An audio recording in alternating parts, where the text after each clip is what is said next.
My name is Evan Brooks, and I've been a paramedic in Detroit for over a decade. 10 years of sirens wailing through the night, of flashing lights cutting through darkness, of rushing into chaos when everyone else is running away. People think paramedics save lives, that we're some kind of guardian angels dressed in navy blue, but the truth is far messier. Some nights, you don't save anyone. Some nights, you're just trying to make it out alive yourself. The night of the Harper Street Riot was one of those nights. I've had bad calls before, shootings, overdoses, wrecks that left people in pieces, but nothing like that night. Nothing that burned itself into my memory so deep, I can still hear the screams when everything goes quiet. This isn't a story about heroism. It's a story about survival. It started like any other shift. My partner, Sean Matthews, and I were parked outside a greasy little diner, nursing cups of coffee that tasted like burnt rubber. Sean was halfway through a sandwich, crumbs scattered across his lap, when he looked at me and said, "You ever get the feeling something's coming?" I laughed, shaking my head. "You always say that." He shrugged. "Yeah, well, one of these days, I'm gonna be right." The radio crackled to life before I could respond. Unit 12, possible domestic disturbance, Harper Street. Suspected injuries. I sighed, tossing my coffee out the window. Guess that's us. We flipped on the lights and sped through the streets, the familiar hum of the sirens filling the air. The streets were empty, too empty. Detroit has a pulse, even at night, but tonight felt off. When we pulled up to the address, I felt it right away. Something wasn't right. The apartment building loomed over us, dark and silent, except for the occasional flicker of a busted streetlight. The front door was wide open, swinging lazily in the wind. The air smelled wrong. A mix of sweat, alcohol, and something heavier, something metallic. Blood. Sean stepped out first, his hand resting on his radio. "I don't like this, man." I followed him inside, stepping over broken glass scattered across the hallway. The walls were covered in peeling wallpaper, the kind that hadn't seen a fresh coat of paint in decades. Somewhere deep inside the building, a woman was crying. We found her at the end of the hall, clutching a bleeding gash across her face. She looked up at us with wide, terrified eyes. "Help me," she gasped, gripping my arm with trembling fingers. "They're still inside." Before I could respond, a scream ripped through the building. Not just any scream, the kind that curdles your blood, that makes you feel something primal and terrified in your bones. Then, gunshots. Sean didn't hesitate. He grabbed me by the vest and pulled me down behind a busted couch just as bullets tore through the drywall above us. The woman collapsed beside me, blood pooling around her. I pressed my hands to her wound, trying to stop the bleeding, but my mind was racing. We were trapped. The world shrank down to the sound of my own ragged breathing and the pounding of my heart against my ribs. Gunshots echoed through the apartment building, each one sending a fresh jolt of adrenaline through my veins. I could feel the woman's blood seeping through my gloves, warm and sticky, but I couldn't focus on that, not now. Sean was crouched beside me, his face pale, his eyes darting toward the hallway. "We need to move," he whispered, his voice tight with fear. I swallowed hard, pressing down harder on the woman's wound. "She's bleeding out, Sean." "We're sitting ducks, man," he hissed, glancing toward the door where shadows flickered under the flickering hallway lights. "We need to get out of here before they come back." Before I could respond, another gunshot rang out. Closer this time, my gut twisted. Whoever was out there wasn't finished. I looked down at the woman. Her eyes fluttered weakly, her lips moving, but no sound came out. I could feel her pulse, thready and weak beneath my fingers. She didn't have much time. I reached for my radio with shaking hands. "Dispatch, we have an active shooter at Harper Street. One critical patient. We need immediate backup." The radio crackled, static hissing in my ears. No response. Sean gritted his teeth. "Damn it, they're probably swamped with all the rioting. We're on our own." He wasn't wrong. The riots had been brewing all week. Tensions running high, cops stretched thin, and here we were, stuck in the middle of it. Another sound echoed down the hall. Footsteps, heavy, unsteady. I froze. Sean's grip on my arm tightened. Then, the front door slammed shut. My stomach clenched. Someone was inside with us.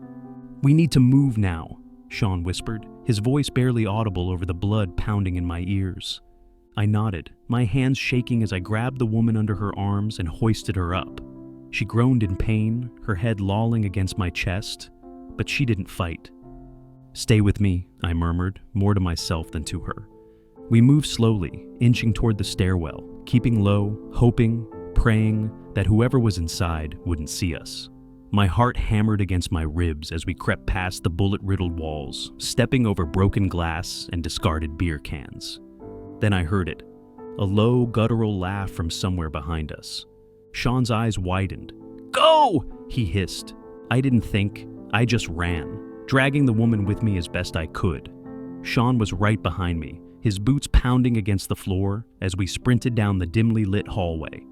A gunshot exploded behind us, and I felt the air shift as a bullet whizzed past my ear. We burst into the stairwell, my legs burning with the effort, the woman's weight dragging me down. I could hear Sean shouting something, but everything was a blur, the metallic taste of fear in my mouth, the scream that ripped from the woman's throat as I stumbled. We hit the bottom floor hard, and I nearly lost my grip on her. The front doors were blocked by overturned furniture and shattered glass.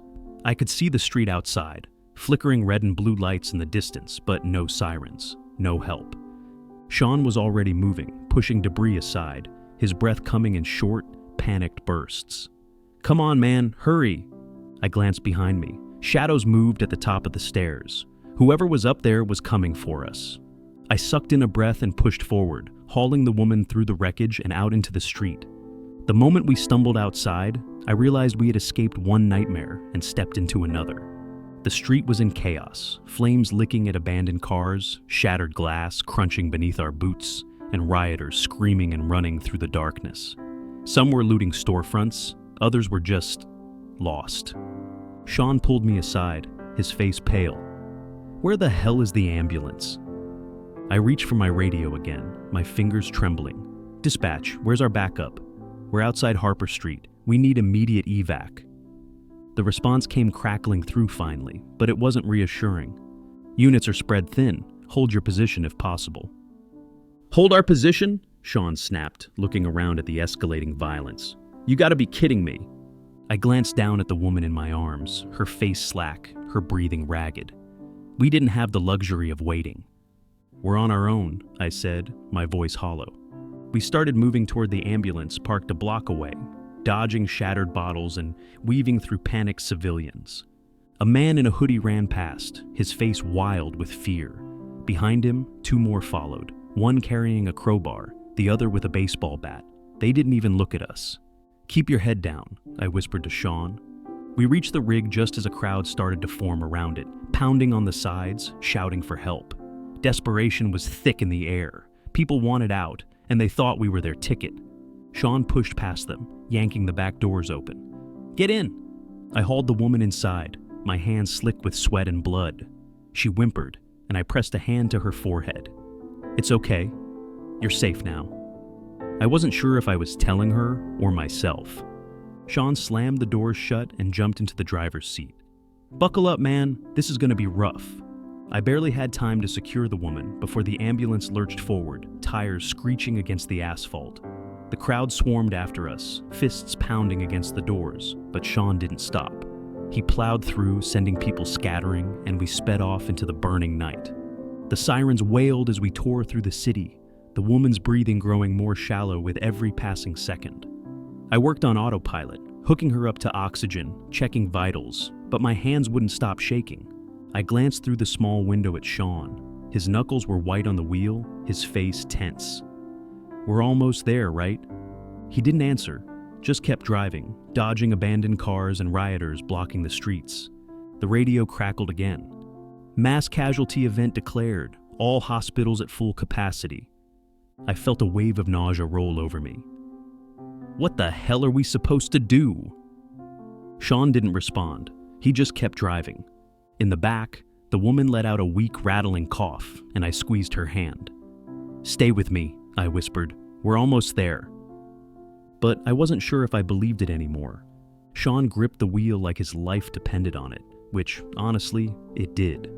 The ambulance barreled through the streets. tires screeching on the cracked asphalt as he swerved around burning cars and scattered debris. Every few seconds, I glanced through the rear window, my pulse hammering. The mob was still behind us, people desperate for a way out, chasing after the only light left in the darkness. I could hear them, shouting, pounding against the rig whenever we slowed down. Every sharp turn sent me stumbling, my hands barely holding onto the stretcher where the woman lay unconscious. Her breathing was getting weaker. The oxygen mask fogged up with each shallow breath, but I could see it in the way her chest struggled to rise. I checked her pulse, weak, fading. "Come on, stay with me," I muttered, adjusting the IV drip with trembling fingers. The radio crackled again. "Unit 12, be advised, multiple reports of rioting at Mercy General. Avoid the area if possible." I felt my stomach drop. "Sean," I called toward the front. "Mercy's out. Where the hell are we going?" He slammed a fist against the dashboard in frustration. "Damn it, man! Every hospital's going dark. Closest option now is County, and that's across town." I glanced down at the woman. Sweat slicked her face, her lips turning an eerie shade of blue. County was too far. She didn't have that kind of time. "We need to do something now," I said, my voice cracking. "She's circling the drain." Sean swerved sharply, barely missing an overturned police car.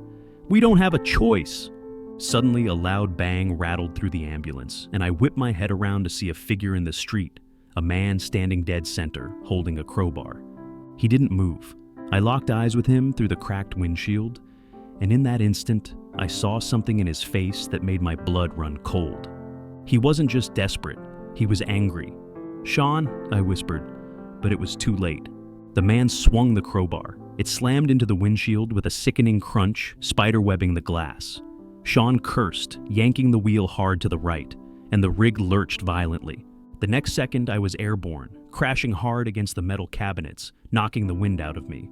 Supplies scattered everywhere, IV bags, syringes, my med bag spilling open like it was bleeding. Sean shouted from the front, "We're boxed in!" I struggled to my feet, my vision swimming. Peering out the window, I saw them. Figures emerging from the shadows, moving toward us with wild eyes, their hands clutching makeshift weapons. The ambulance was surrounded. My brain was moving a mile a minute, my hands shaking as I grabbed the radio. "Dispatch, we are trapped on Grand Avenue. Request immediate law enforcement backup." Nothing but static. Sean's voice cut through my panic. "We gotta fight our way out, man. We have no other option." I looked down at the woman on the stretcher. She let out a weak, rasping breath, her eyelids fluttering. "She won't make it if we stop," I said, but even as the words left my mouth, I wasn't sure if I was convincing him or myself. "Then you better figure something out, 'cause we ain't got time." I grabbed the defibrillator off the wall, not to use it, but to defend myself. I could hear them outside, fists pounding on the metal, voices screaming. "Sean, floor it," I said through gritted teeth. "But just do it." He slammed his foot on the gas, and the ambulance roared forward, smashing through the crowd. People scattered, but not fast enough. The rig shuddered violently as bodies slammed against the sides, and for a split second, I felt sick. But we didn't stop. We couldn't. The roads were a blur of smoke and shattered glass. The city was falling apart around us, and all I could do was try to keep the woman alive. I knelt beside her, checking her pulse again. It was barely there. My hands moved automatically, administering meds, adjusting the oxygen, whispering words of comfort I wasn't sure she could even hear. "Almost there," I told her, even though I wasn't sure how much further we could go. The ambulance rattled over debris, and Sean shouted from the front, "We're almost clear!" And then, the rig lurched. A massive explosion rocked the street beside us, sending shockwaves through the vehicle. Sean lost control, and the ambulance skidded sideways, slamming into a concrete barrier. Everything went dark. When I opened my eyes, my head was pounding and alarms were blaring inside the rig. The woman beside me was unconscious, her breathing ragged. "Sean?" I croaked, my voice thick with dust and pain. Silence. I crawled forward, my hands shaking as I pushed open the driver's side door. Sean was slumped over the wheel, blood trickling down his temple. My heart clenched. "No, no, no. Stay with me, man." I checked his pulse, still there, faint but steady. Relief flooded through me, but it didn't last long. because outside, the rioters were still coming. I could see them through the cracked windshield, their silhouettes moving closer, weapons glinting under the dim streetlights. We weren't getting out of this one, not in one piece. I reached for the radio, my voice shaking. "Dispatch, if anyone's listening, we're trapped and we need help. Please." No response, just silence. And then, the first rock hit the window. The first rock hit the window with a dull thud, then another, each one rattling the rig and sending a fresh wave of dread through me. I crouched beside Sean, pressing my fingers to his neck again.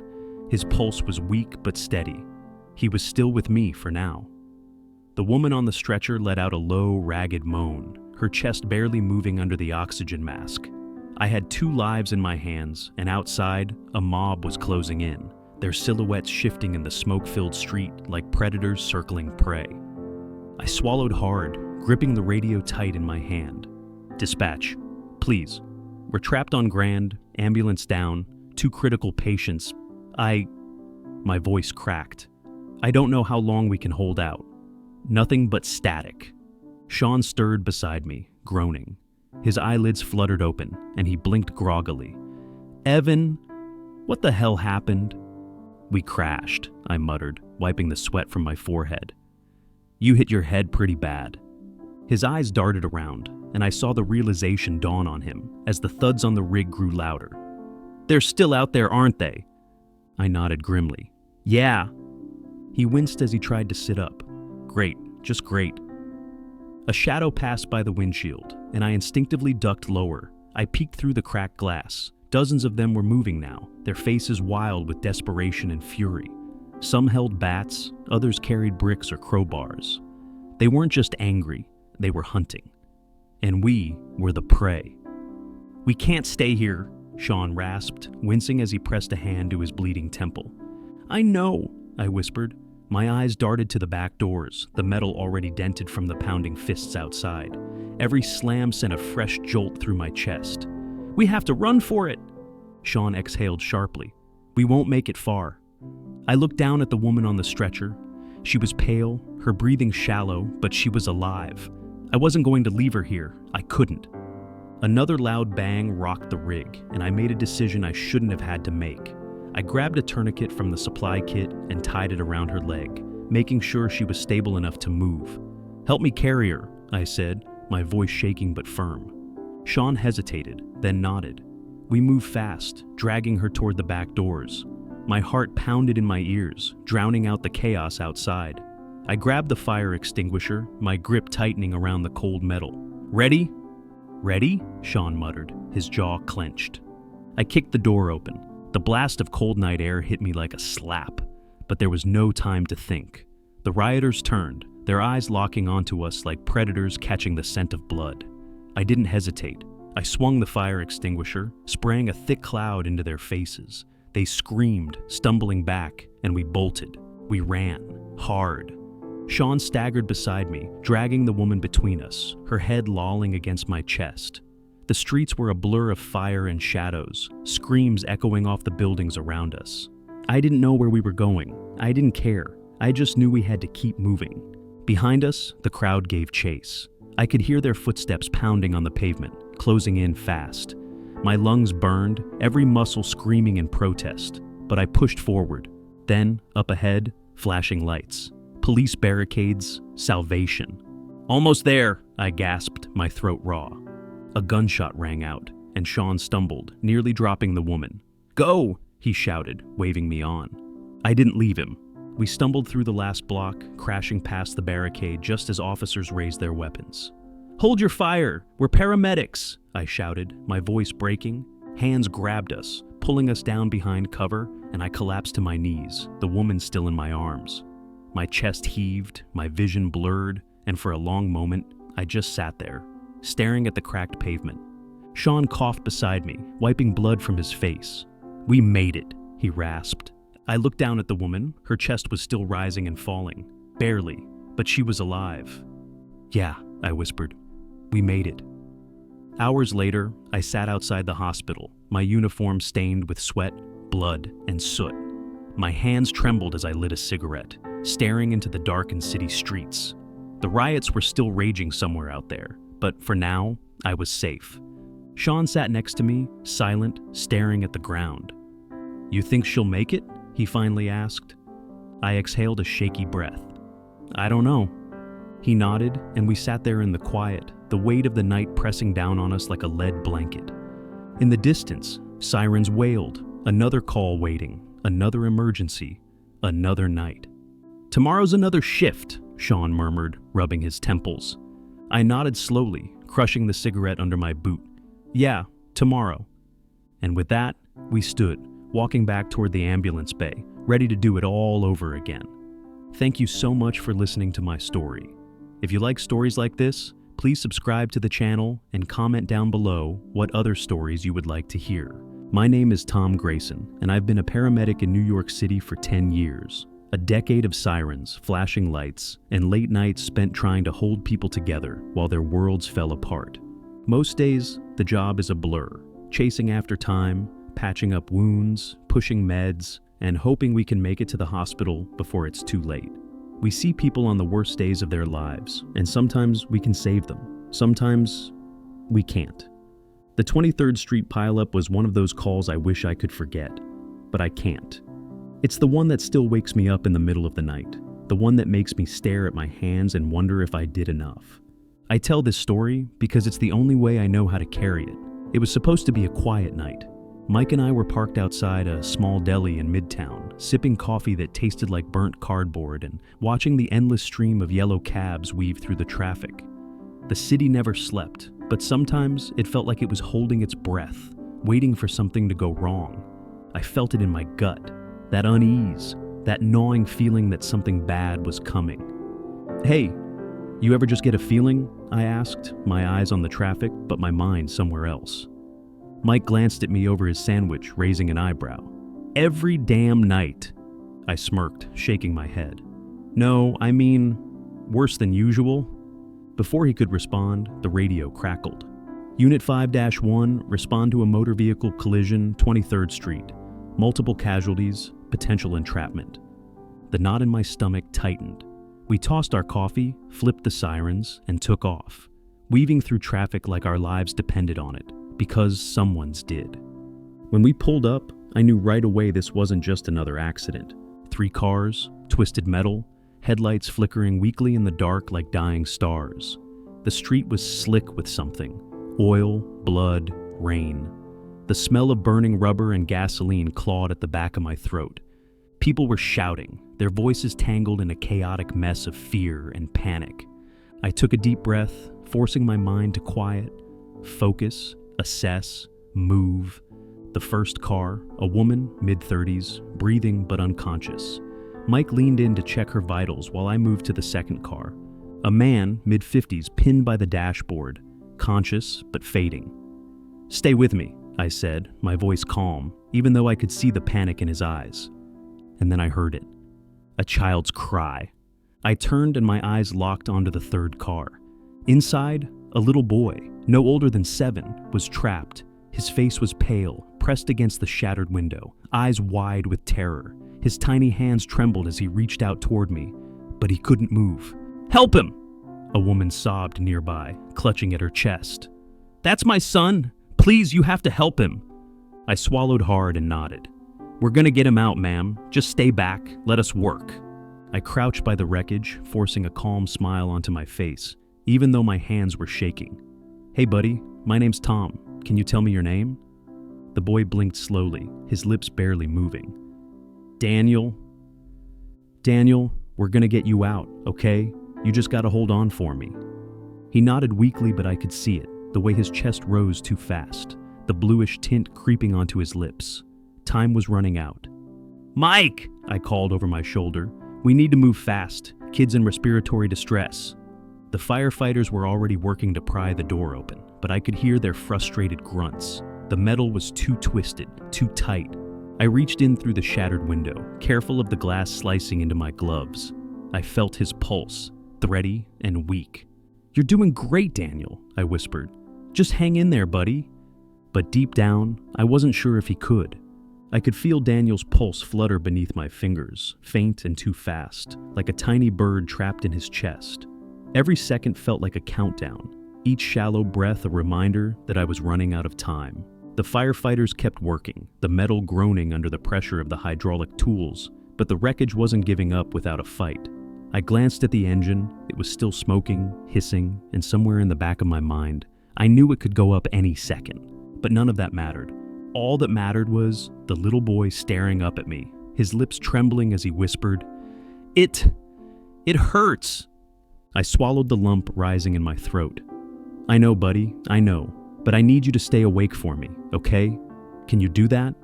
He nodded weakly, but his eyelids were already drooping. No, no, no, no, not now. I reached further inside the shattered window, cradling the side of his face gently, forcing his gaze back to me. "Hey Daniel, what's your favorite cartoon?" His little brow furrowed, his breath shallow. SpongeBob, he rasped. I forced a smile, my heart pounding. "Yeah? SpongeBob, huh? I bet he'd be proud of you right now. You're doing amazing." Chris's voice cut through the chaos behind me. "Tom, we gotta get him out now. We're losing him." I didn't look back, I couldn't. I tightened my grip on Daniel's hand and whispered, "Almost there, buddy, just hang on."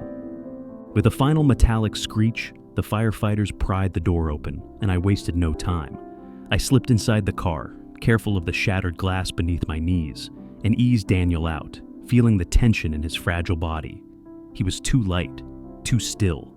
As soon as I had him in my arms, I ran, straight to the ambulance, my boots pounding against the pavement, the weight of him pressing against my chest like an anchor. "Let's go! Let's go!" I shouted as I climbed inside, laying him down on the stretcher. Mike slammed the doors shut behind us, and the sirens screamed to life. I pressed the oxygen mask over Daniel's small face, watching his chest rise and fall too weakly beneath it. "Come on, kid," I whispered. "Stay with me." Mike was shouting vitals to dispatch, but I could barely hear him over the rush of blood in my ears. His heart rate was dropping. His pulse was slowing. "Bag him," I ordered, grabbing the ambu bag and squeezing gently, forcing air into his tiny lungs. His ribs barely moved. My hands trembled, but I kept going. "Come on, kid," I whispered again, my voice cracking. "Just a little longer." I glanced at the monitor. His heart was skipping beats, slipping away, and panic gripped me hard. I leaned in closer, my hand pressing against his small chest, feeling every fragile beat beneath my palm. "Daniel, if you can hear me, I need you to keep fighting, okay? You're not done yet.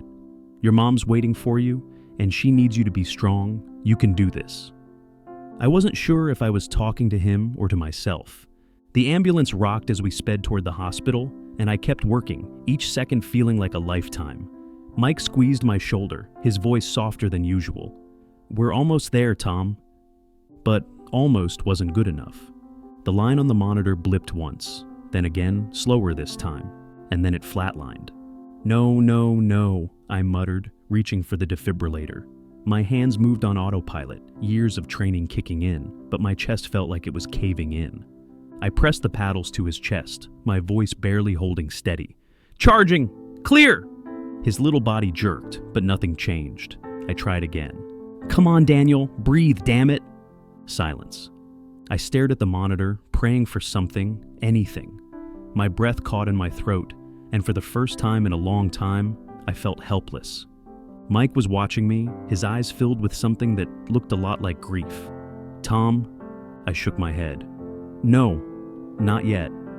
I pressed down harder on Daniel's chest, counting under my breath.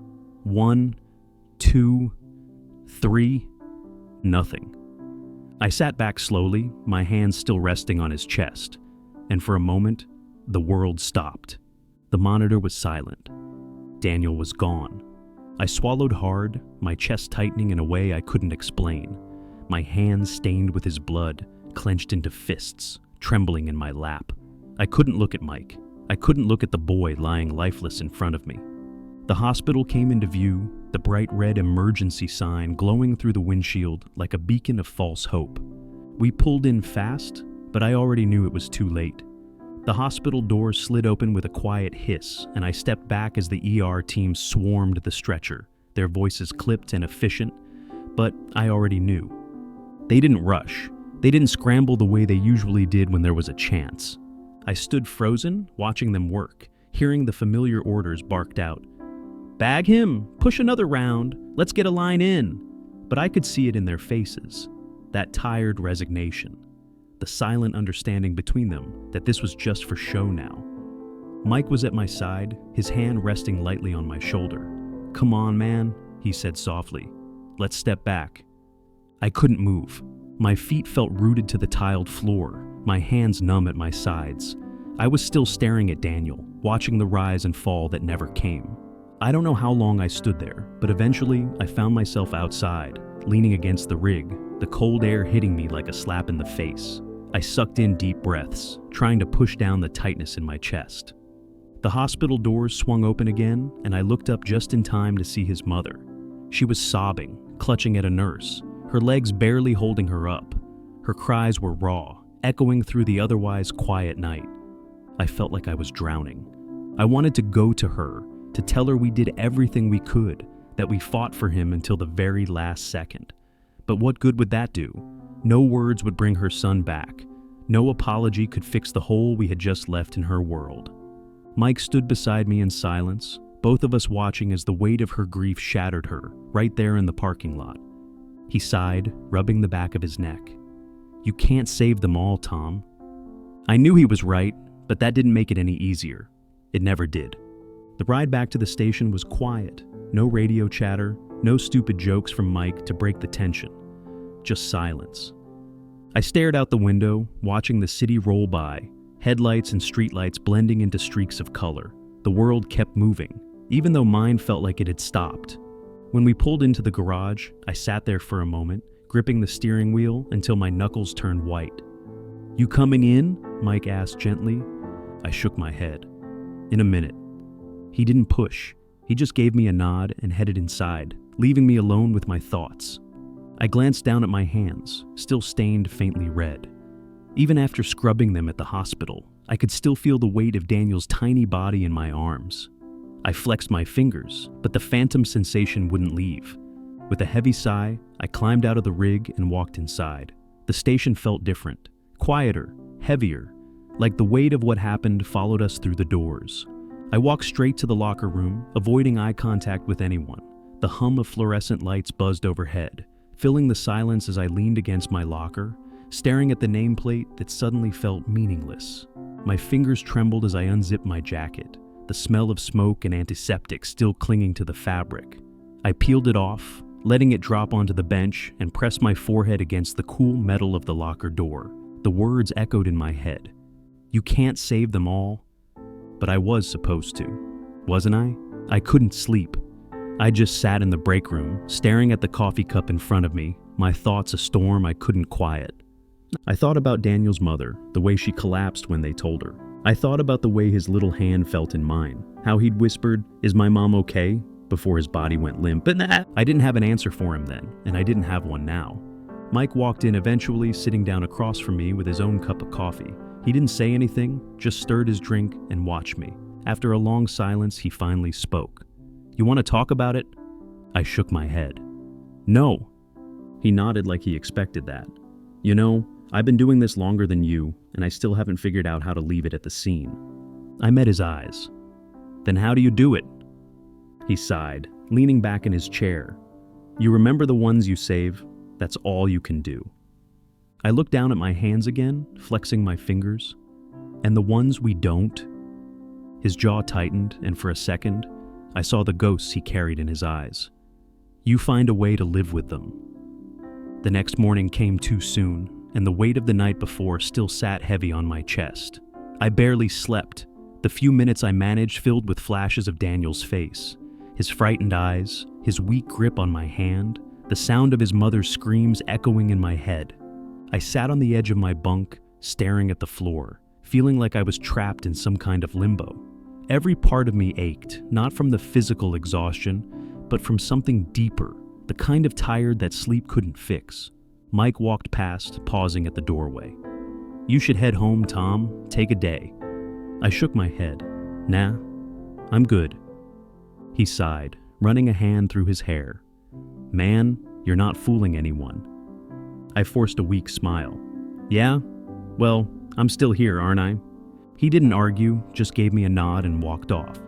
But his words stuck with me. The calls didn't stop. They never do. By noon, we were out on another run. An elderly man with chest pain in a cramped apartment in Queens.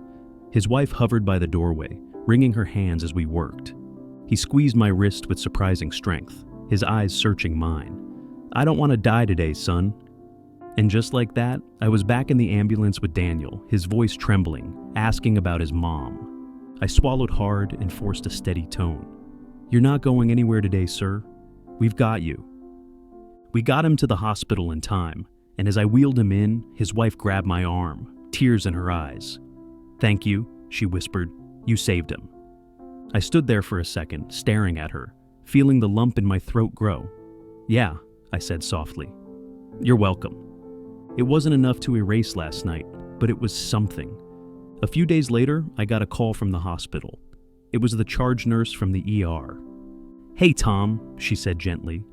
"Just wanted you to know, Daniel's mom asked about you." I froze. "What?" "She was hoping to talk to you. She said she wanted to thank you for staying with him until the end. Said it meant everything to her."